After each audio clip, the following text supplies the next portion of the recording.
Je me suis retrouvé en plein milieu de nulle part, face à face, avec nul autre que Jésus-Christ, le Fils de Dieu, quelqu'un que je pensais n'être qu'une vieille légende juive que les gens avaient en réalité imaginée pour créer, peu importe. Et je regarde cette figure et la magnificence de cette figure, non seulement l'apparence d'un amour intense et d'une préoccupation pour moi, mais cette lumière dorée émanait de lui, semblant commencer à sa tête et descendre le long de son corps. Et c'était une lumière qui se comportait comme de l'eau qui coule lentement. Elle s'écoulait de lui et descendait cette pente, et je suis tombé à genoux et j'ai essayé de ramper vers lui. Je devais m'approcher, et c'était comme si j'étais enfin rentré chez moi, que j'avais trouvé ce que j'avais cherché toute ma vie. Et j'ai commencé à ramper très lentement vers lui et à m'approcher très lentement.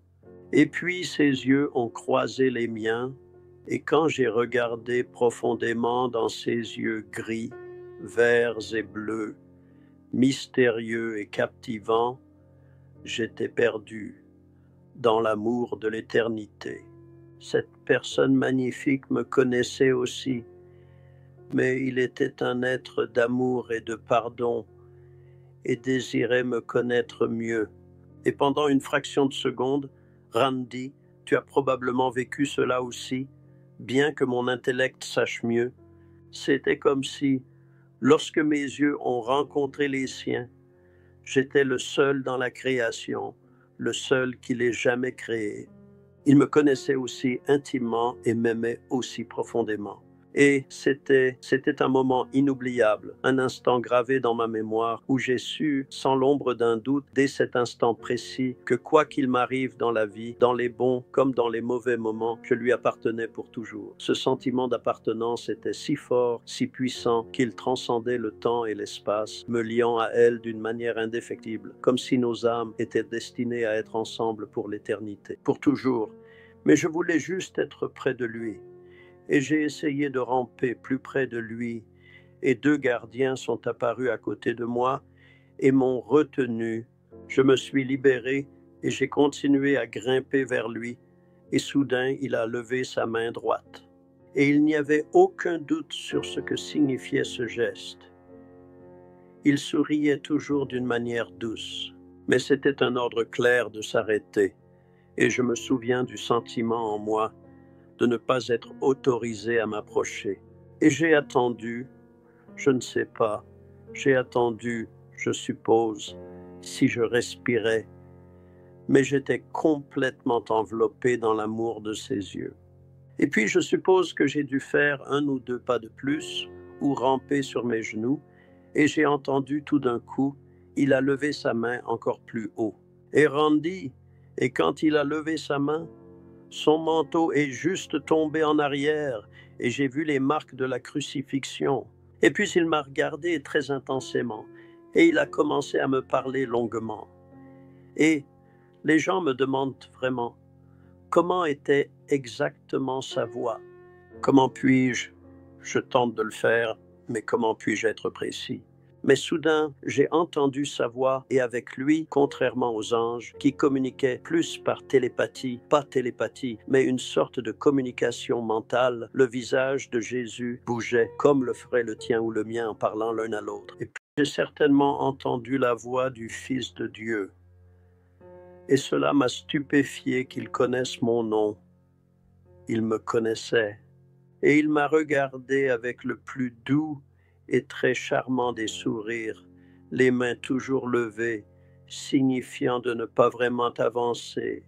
Et il m'a dit avec un sourire et un regard mystérieux, « James, mon fils bien-aimé, ce n'est pas encore le moment pour toi de partir. Retourne immédiatement et parle longuement à tes frères et sœurs des incroyables merveilles et des mystères fascinants que nous t'avons montrés. » Et sa main est lentement descendue et a croisé son côté gauche. Et j'étais vraiment submergé par le fait qu'il connaissait absolument et incroyablement mon nom. Mais plus que cela, je réalisais maintenant qu'on ne me permettait pas de rester et j'ai commencé à supplier, j'ai commencé à implorer, s'il vous plaît, laissez-moi rester. C'est ce que j'ai désiré toute mon existence. Je veux juste être où que vous soyez. S'il vous plaît, ne me renvoyez pas. S'il vous plaît, laissez-moi rester. Et je me souviens avoir dit cela, s'il vous plaît, laissez-moi rester. Je ne causerai aucun problème. Vous imaginez dire cela au Fils de Dieu? Je ne causerai aucun problème. Mais j'étais désespéré. Et soudain 2 gardiens sont apparus à mes côtés, m'ont soulevé du sol, m'ont retourné et m'ont ramené sur le chemin. Et j'ai désespérément arraché mon épaule pour me tourner et supplier encore une fois de plus, s'il vous plaît. Et Jésus était parti, mais se tenant exactement à cet endroit précis où il s'était tenu se trouvait ce magnifique ange guerrier qui m'avait accueilli. Et tout d'un coup, il a commencé à s'étendre. Il est devenu encore plus grand que 15 pieds, et il a déployé ses ailes dans toute leur magnificence. Et elles se sont étendues et élevées dans ce magnifique or, et il était entouré de lumière. Et le message était très clair et sans équivoque, qu'il ouvrait certainement la voie pour moi. Et soudain, je sens les anges me tenir à nouveau. Tout devient sombre, et je suis dans un tunnel noir, je peux entendre de l'eau, et il fait froid, et c'est douloureux. Et j'ai l'impression de descendre à une vitesse incroyable, mais contrairement au tunnel de lumière, il n'y a pas de beauté, il n'y a que de l'obscurité. Et je descends cette pente raide.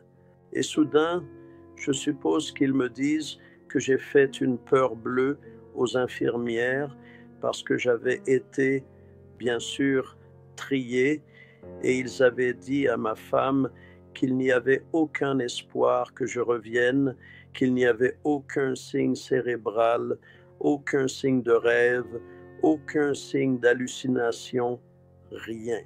Le signe cérébral est bien sûr la mesure de la mort, pas le battement de cœur. Il m'avait bien sûr trié, m'avait connecté à tout. Il y avait une insuffisance rénale complète de tous mes organes.